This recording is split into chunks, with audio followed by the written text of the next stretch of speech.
So, hello and welcome to another episode on the CyberSec Migrant podcast. And today we're doing another of those very exciting episodes where I'm going to be talking to somebody who is, again, she's an immigrant, she's a founder, she's an entrepreneur, she's a tech guru, she has all the experience, she has all her ducks in a row.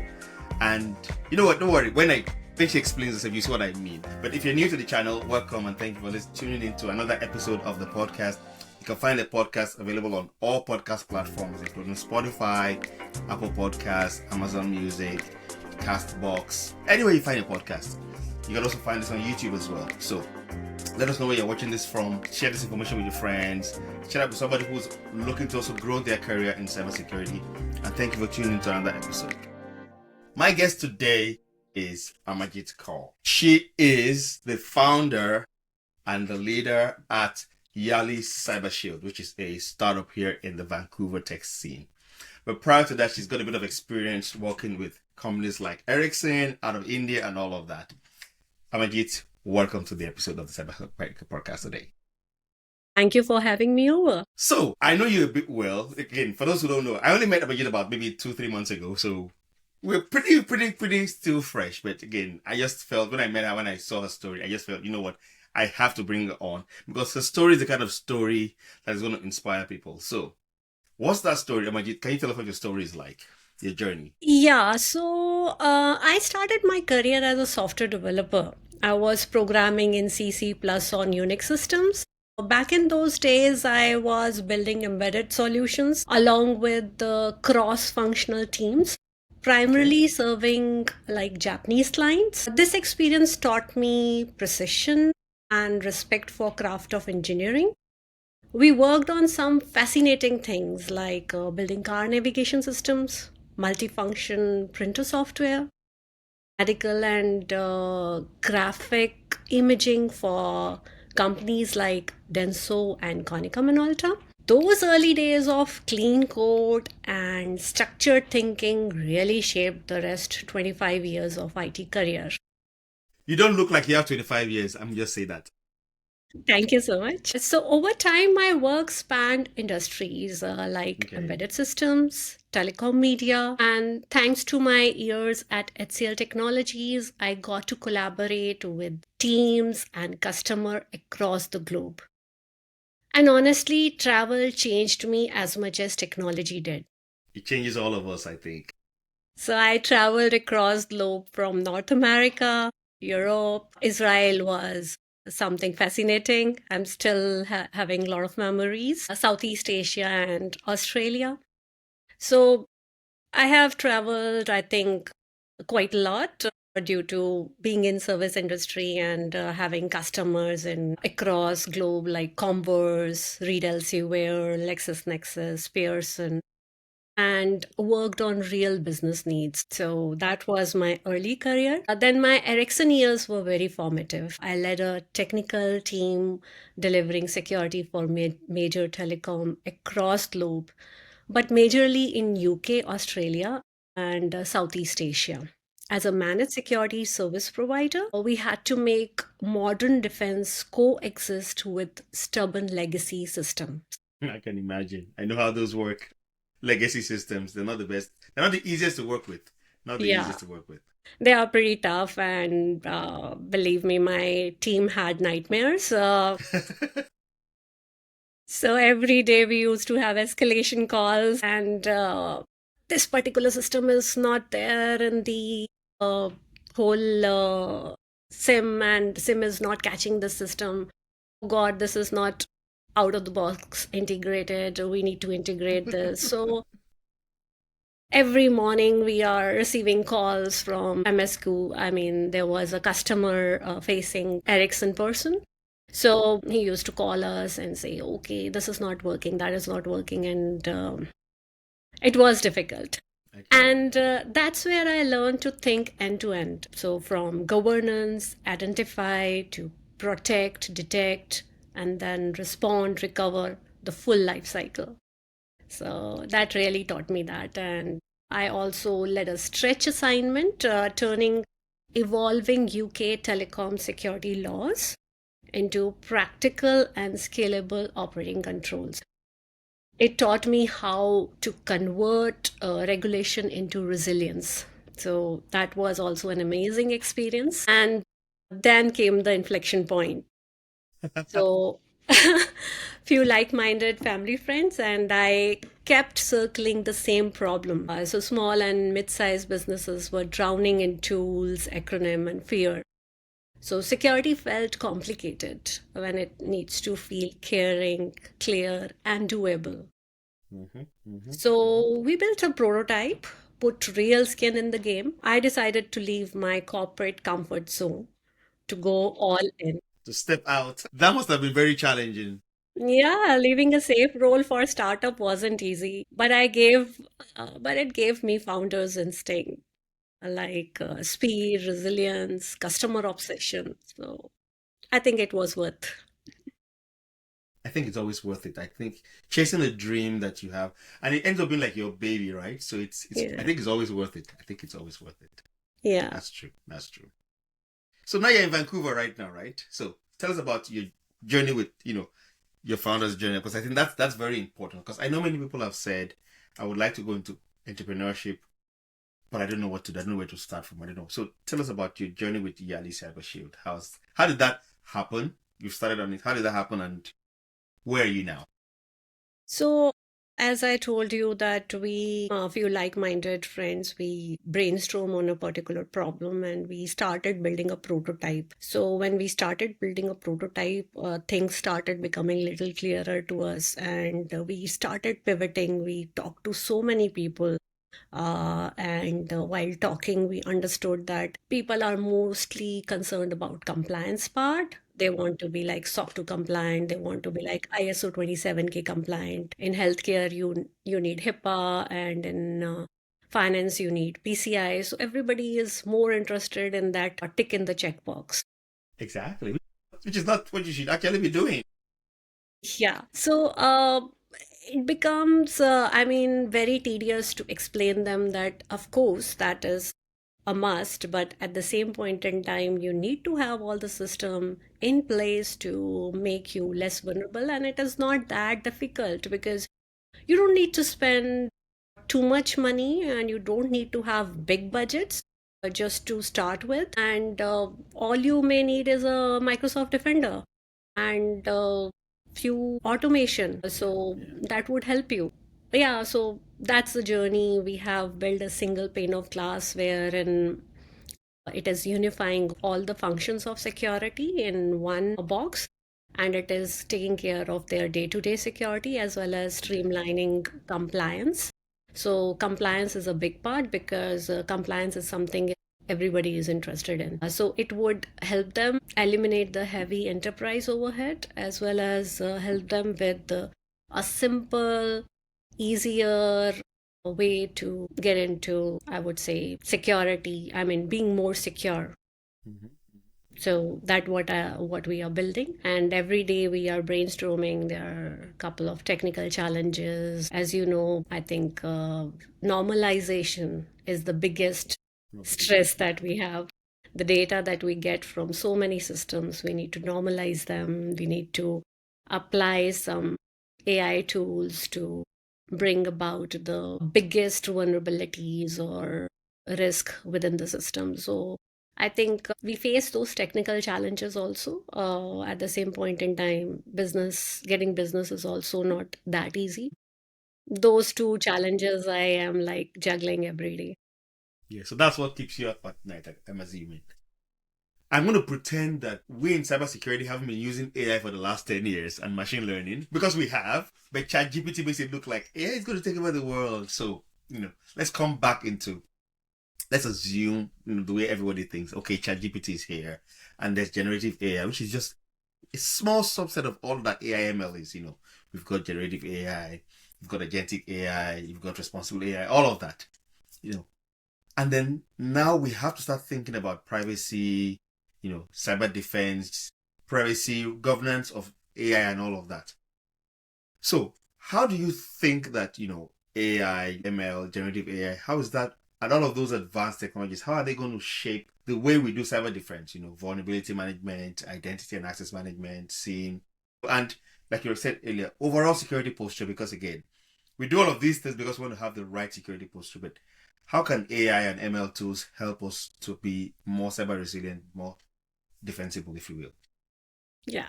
So that's an exciting question because we are living in an era where AI isn't just transforming cybersecurity, it's redefining it. Mm-hmm. For the longest time, security teams were playing catching up. So, reacting to alerts, patching vulnerabilities, and chasing false positives. But with AI, and especially with generative AI, we are moving from react to predictive and adaptive defense. It has flipped the game in three big ways, I would Okay. say. It has turned raw telemetry into high fidelity signals and automated boring but brittle work like enrichment, correlation, and workflows. It has also put an explainer or a co pilot in front of every analyst and admin.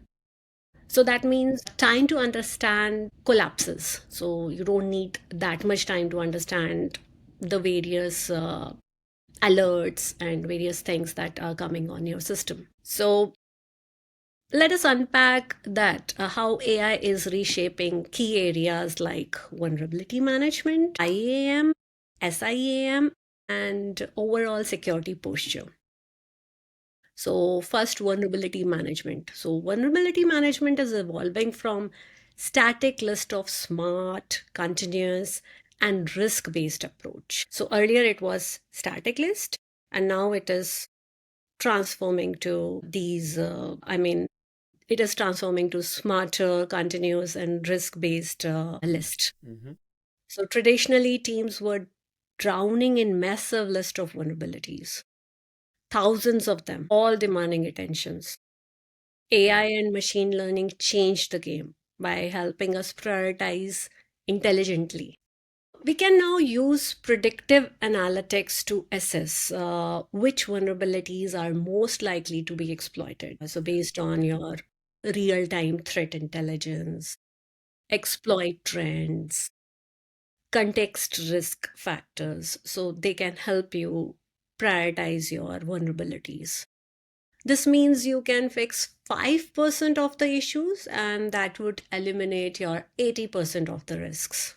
Exactly. You know what to fix, when to fix it, and not waste your time on the irrelevant fixes, right? Yeah. And another thing that AI is doing is it is on auto enriching your tickets. So it is pulling data from sources like your EPSS, CISA-Q, your software bomb. So it is pulling so much of information and putting it in your tickets. And it is also showing you the blast radius. So that is something which is like adding lot of context to your findings. Yeah. With generative AI, you have actually put a remediation co-pilot in front of every analyst. Everybody. Yeah. So it can draft actual fixes like infrastructure as a code patches is one of the example. Then configuration updates or secure pull requests. So all under strict guardrails. No, nothing should touch production without human review. So that should be the guardrail that you should have. Yeah. Absolutely. Yeah. And within vulnerability management, I believe continuous validation check if the patch is truly solved the problem. That is also very important thing that AI has brought onto the table. If not, it reopens the issues with proof. So that is something, it's like continuous check, continuous validation. The outcome is your risk backlog is shrinking because you're fixing less number of issues, but you are eliminating a big amount of risks. And then critical vulnerability get fixed in days rather than months. So you know what is critical, you fix them, and it get fixed in days. So you don't wait for months to get it fixed. Or wait for months and you don't know that the vulnerability is there. Yeah, that is true. We're like, what? We have this vulnerability since when? That's what AI helps us with. I agree. Yeah. Yeah. So now we can move to identity and access management. So when I talk about identity and access management, identity has become the new parameter. Absolutely. And AI is helping us spot anomalies in user behavior faster and more accurately than ever before. So, machine learning models can baseline what is normal or what normals look like for every device and every user, Yeah. and instantly flag deviation that might indicate credential theft or insider threats. So, generative AI adds another layer by assisting a security analyst automatically explaining complex identity logs in plain English language, even drafting adaptive access policies that evolve with the user risk profile. So, these are some amazing things that AI brings to the table. So instead of static access control, we are moving towards dynamic, Yeah. context aware identity management. So it's a Exactly. huge leap in resilience, I believe. Absolutely. I always say that being somebody in the IAM space myself, I think we need to go away from the very rigid boxes that we used to use for IAM. If you have the username and the password, then you must be the one. That doesn't mean you should verify every single time. Zero trust. Never trust, verify always. And I think that's just a foundational principle that will not only help us in cybersecurity, but every human being should actually operate that way. Because again, That's true. otherwise, all the scams that we get, somebody's calling you and saying, "Hey, send me some money. I am your great grandmother. I'm in jail or something." If we had that thing in place where we're always verifying every single time, it would definitely reduce the amount of scams. So I think it's really important. And like you said, AI can help us make those determinations a lot quicker. Because again, it's going to take me a long time to go through so many logs to verify or to identify what's a baseline for behavioral analytics. How do I know? But AI is powerful enough to do all of that very quickly. And then when there's a deviation from the norm, it easily flags it. So I think for me, I'm just excited by the fact that we have the ability to use AI in identity and access management because it just helps us a lot. It helps us a whole lot better. So I think that's exciting. Yeah.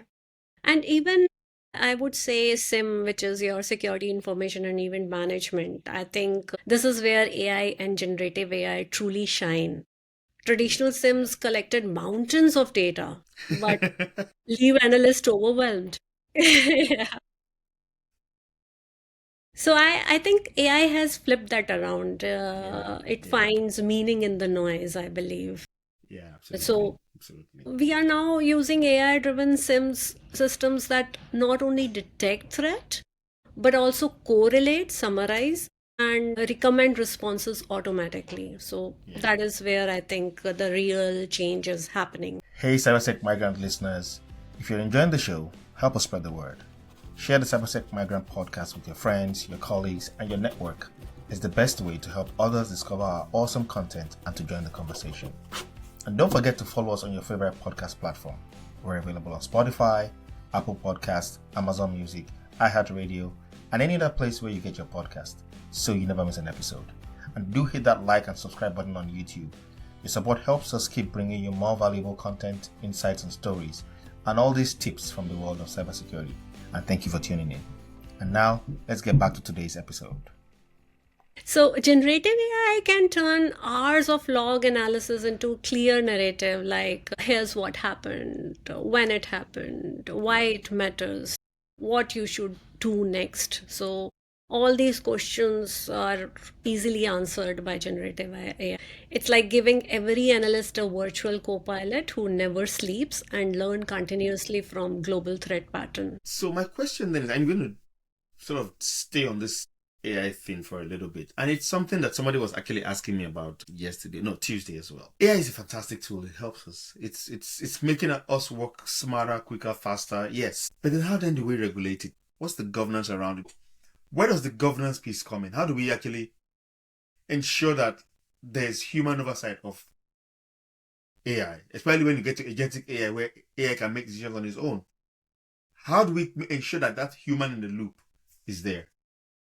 Yeah, so I also think that, see, AI and generative AI are enabling organization to build self-healing adaptive ecosystem and system that learn from incident, auto-tune detection models, and even suggest architectural improvement before weaknesses are exploited. But here's the key: technology alone isn't enough. The real transformation happens when human and AI work together, Yeah. where AI handles the speed and scale, and human being they handle the context, creativity, and judgment.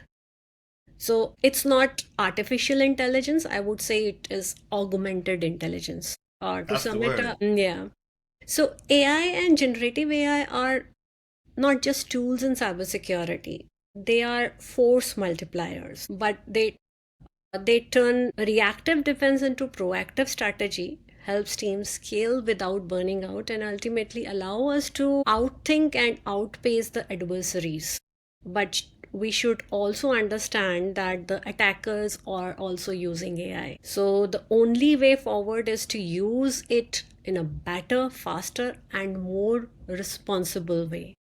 So when I say a more responsible way is that you need to have proper guardrails, and I think there are organizations that are coming up with a lot many controls for using AI in Yeah. a responsible way.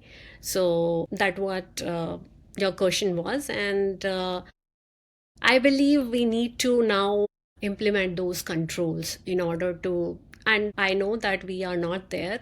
Those controls are not very expressive or very, I would say, would help us to completely help us through the evils of AI. But at the same point in time, we need to be mindful that how we are using it, and if we are kind of exposing too much of data that is very sensitive, and we need to evaluate those things and putting the guardrails in the way that that sensitive data is not going out. So that is how we can do that.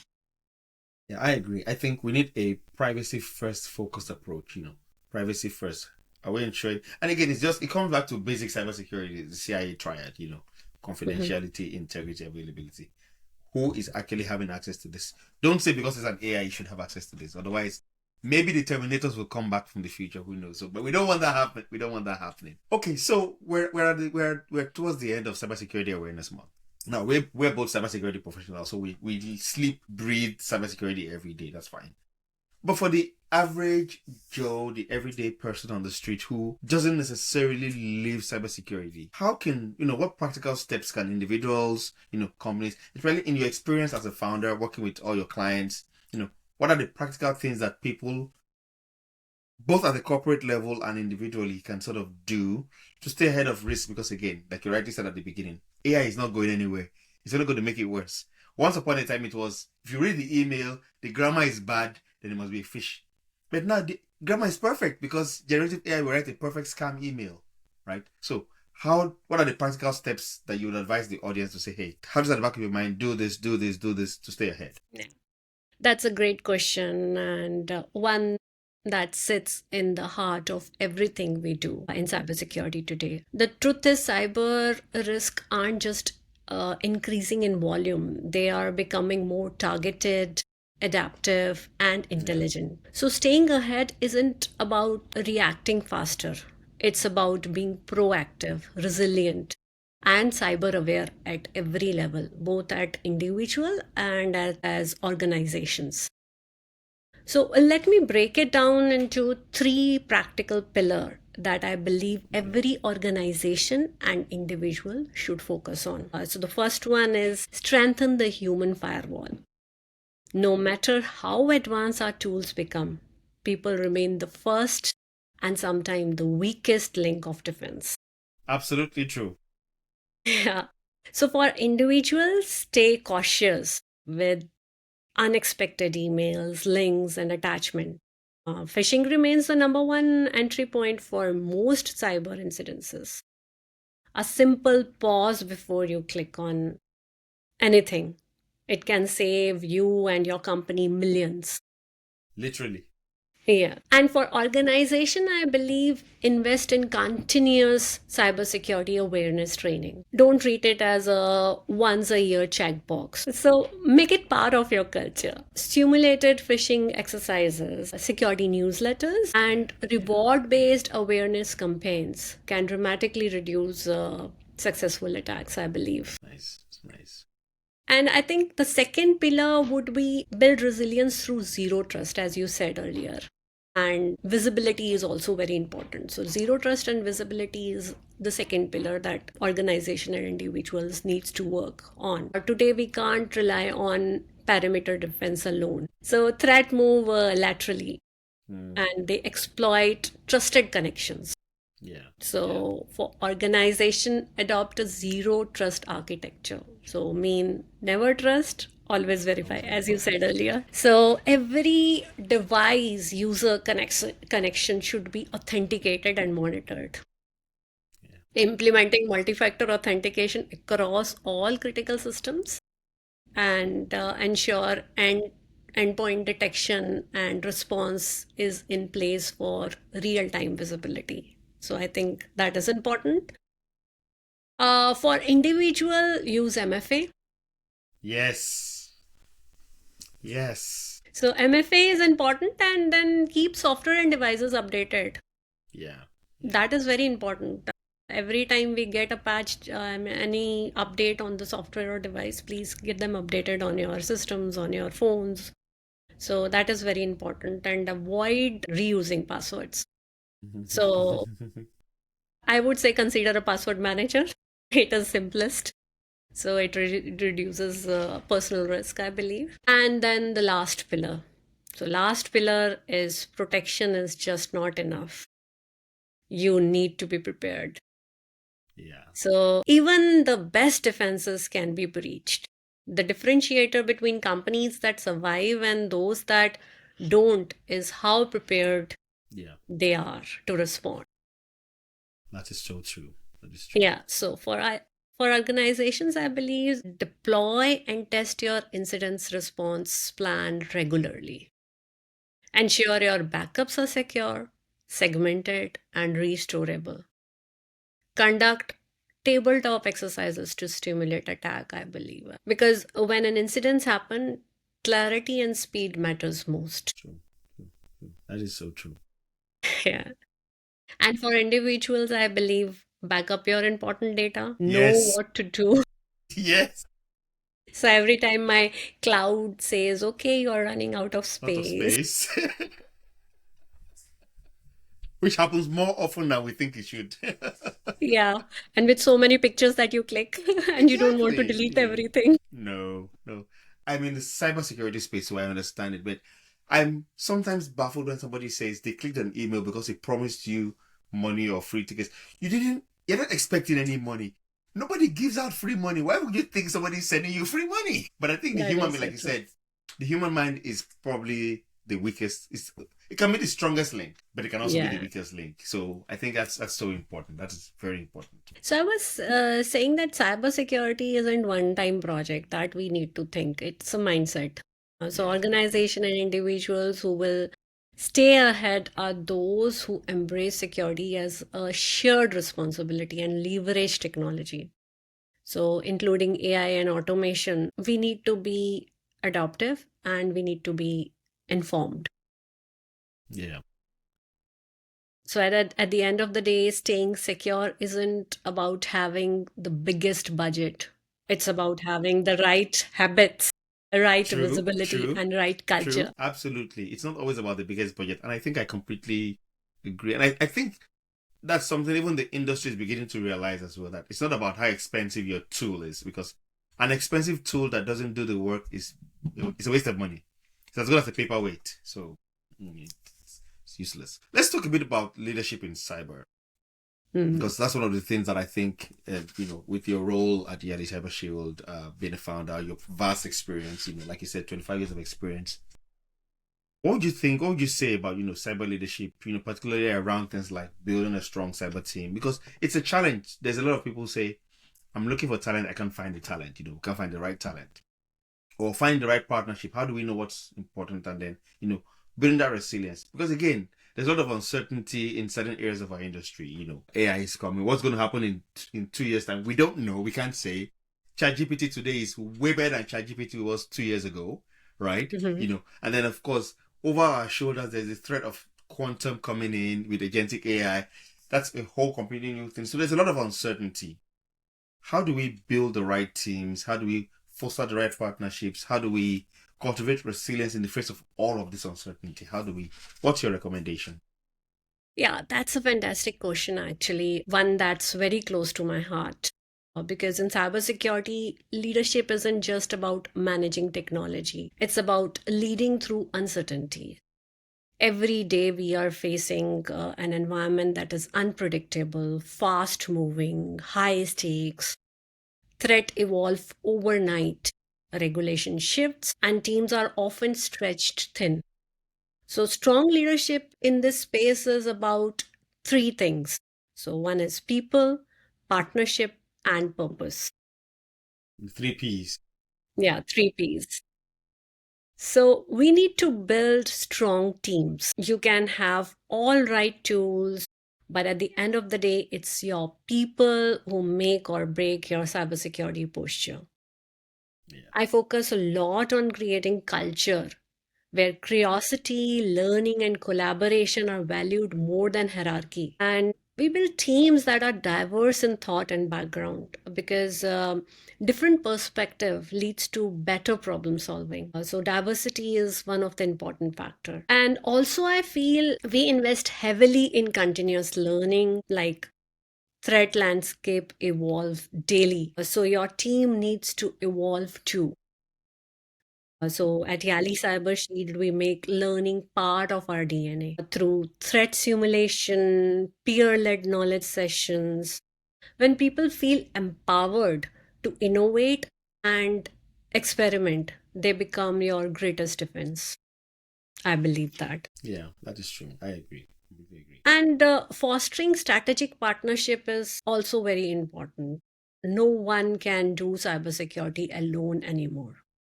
The threat ecosystem is too broad and too complex. The most resilient organizations are the ones that collaborate across industry, sharing intelligence, best practices, and innovation. That's true.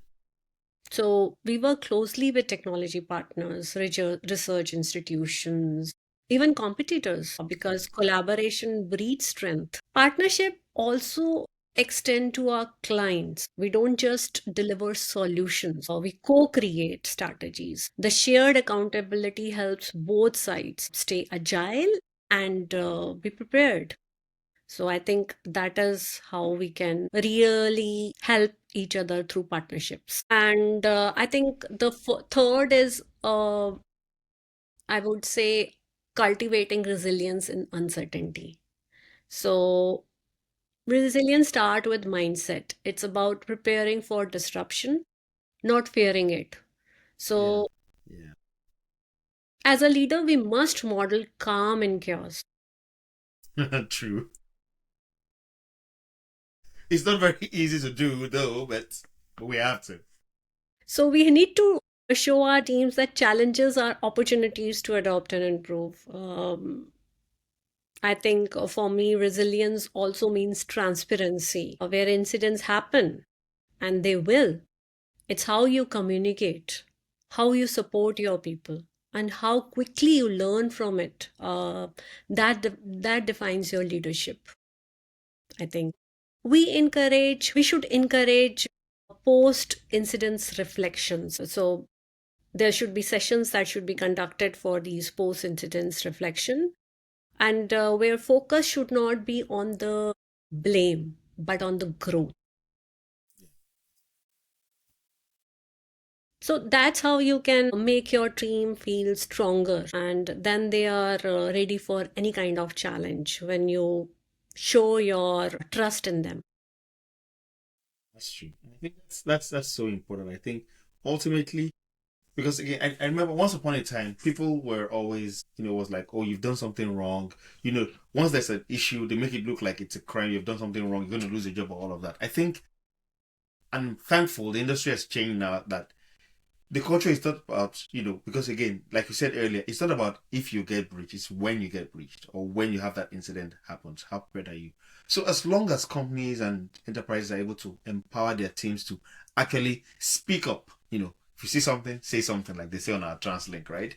If you see something, say something. Because as long as people know that, even if I made a mistake, I clicked the wrong link, but I'm able to share that information so that we can protect the enterprise, we can protect us, and then it will happen again. I think it's always a teachable moment, and I think that's so important. So I'm really happy that the industry is moving from a place of scapegoating everybody every time because they were the cause of the incident, and more about, okay, do you need more training? How can we learn from this episode? So I think it's good. It's a good thing for the industry, and I'm happy it's gone that way. Yep. So two things: if you had the opportunity to change one thing about the cybersecurity industry, what would it be?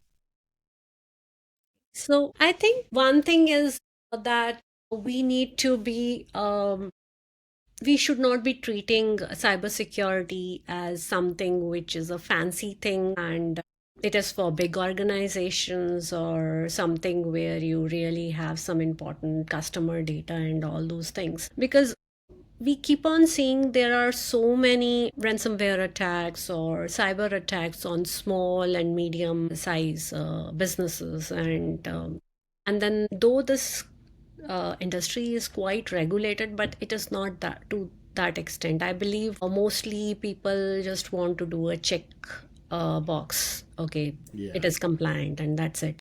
So I think from that perspective, I believe we need to further enhance in such a fashion that people treat security as one of the essential part of development. Because what happens is it is always an afterthought. It is always an afterthought that we need to secure our systems.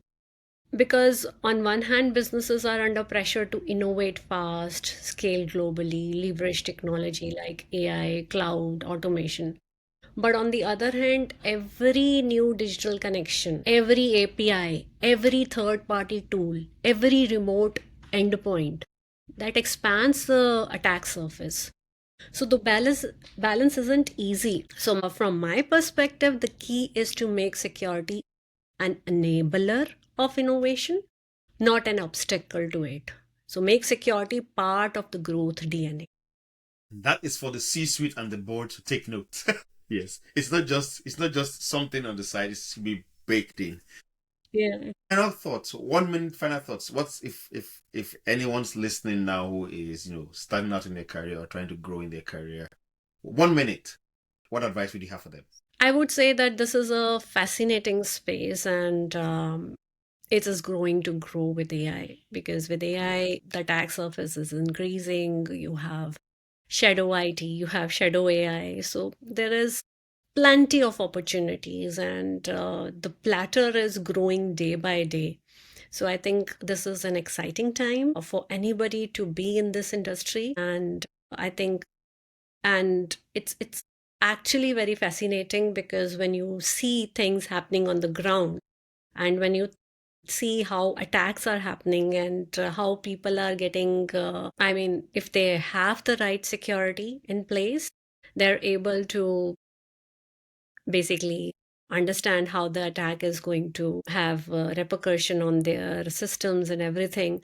So I think it's a space where you should be and you should further enhance your understanding in cybersecurity and your capability and competency in cybersecurity. And I think this is the amazing times and amazing space to be in. I completely agree. So there you've had it. If you want to remain in cybersecurity, if you want to be relevant, continuous learning is the key. Always learn, stay abreast, and make sure you're paying attention to what's happening. I want to say thank you so much, Amarjeet, for coming on. It's been a very insightful conversation. We've had, talking about so many things, experience, AI, how AI is changing the face of the industry, and how we're actually going to use that. Because again, the bad guys are going to use AI too, but we're going to use AI and make sure that we're going to stay in control of it as well. So that's so important. I'm going to put a link to Amarjeet's LinkedIn profile down below in the comments as well. So feel free to connect with her on LinkedIn as well. If you have any comments, put them down in the comments as well. You can also answer the poll if you're on Spotify about this question. And if you have any comments, leave us to us. I'm sure Amarjeet will be open to listen to those and responding to those as well. And until next time, when we come with another exciting episode on the CyberSec Migrant, this has been your host. I want to say thank you again to Amarjeet for coming on. And to the audience, we'll catch you in the next one and see you soon. Thank you.